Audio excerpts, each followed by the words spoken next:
કેમ છો વાલા બહેનો મિત્રો ભાઈઓ વડીલો? તો આપણે જોયું આગલા વિડીયોમાં કે પૂજાની થાળી લઈને ઊભી છે છત ઉપર જઈને ચાંદા મામાના દર્શન કરવા માટે. તો ચાલો મિત્રો મોડું ન કરતા આપણે છત ઉપર જઈએ ચાંદા મામાના દર્શન કરવા માટે. ચાલો તો ફાઇનલી આપણે ચાંદા મામાના દર્શન કરવા માટે પહોંચી ગયા છે છત ઉપર. આજે તો ચંદ્રદેવ પણ સરસ મજાનો નીકળી ગયા છે. જુઓ, સૌથી પહેલા પાણીનો અભિષેક કરશું. જળ અર્પણ કરતી વખતે ચંદ્રદેવાય નમઃ એમ જાપ જપવા. ચંદ્રદેવ તમારી બધી મનોકામના પૂરી કરે છે, અખંડ સૌભાગ્યવતીના આશીર્વાદ આપે છે એવું કહેવામાં આવે છે.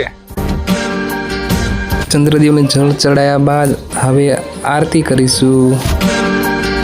ચાંદા મામા ઉપર તો ઘણા અનેક ગીતો લખાણા છે. મને પણ એક ગીત યાદ આવ્યું. આજનો ચાંદલિયો લાગે મને બહુ વાલો. તો સરસ મજાની આરતી થઈ ગઈ છે. તો હવે આરતી કર્યા બાદ ચોખાથી અને ફૂરડાથી ચંદ્રદેવને વધાવીશું. પગે લાગીને તેમના આશીર્વાદ લઈ લઈશું. ત્યારબાદ ચાયણી લઈને અંદર દીવો મૂકીને ચંદ્રમાના દર્શન કરશે. ચાલો મિત્રો, હવે હું ચંદ્રમાના દર્શન કરી લઉં છું. ચંદ્રમાના દર્શન કરું છું અને મનમાં ને મનમાં બોલું છું, ઓમ ચંદ્રદેવાય નમઃ, ઓમ ચંદ્રદેવાય નમઃ. ચંદ્રમાના દર્શન કર્યા પછી પતિદેવને મેં કર્યો કંકુનો ચાંદલો, પછી ચોખ્ખા લગાયા, પછી મેં એમની આરતી કરી.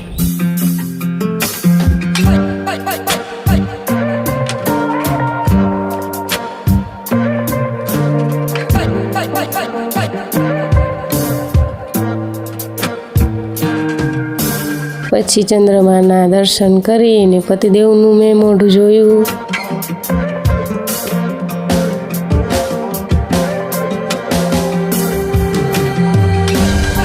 પતિદેવનું મોઢું જોયું ચાયણીમાંથી.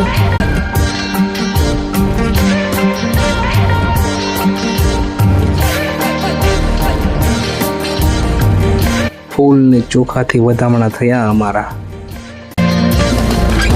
બાદ તો પગે પાડવા માંડી. મેં કીધું પગે પાડવાની કાંઈ જરૂર નથી. પછી મેં એક આશીર્વાદ આપી દીધા, સુખી રહો, ખુશ રહો. પછી પેલા કહેવા માંડી, પેલા મને મીઠાઈ આપો. પછી મેં મીઠાઈ આપીને મોઢું મીઠું કરાયું.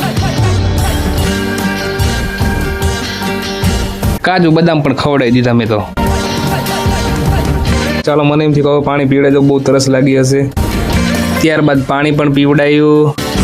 આ ઉપવાસ રાતના 10 વાગે આ રીતે છોડાવ્યું વિધિપૂર્વક. અમારો વિડીયો તમને સારો લાગ્યો હોય તો લાઈક કરજો, શેર કરજો, સબસ્ક્રાઈબ કરજો અમારી ચેનલને. ત્યાં સુધી બધા મિત્રોને જય શ્રી કૃષ્ણ. આવજો. જય માતા.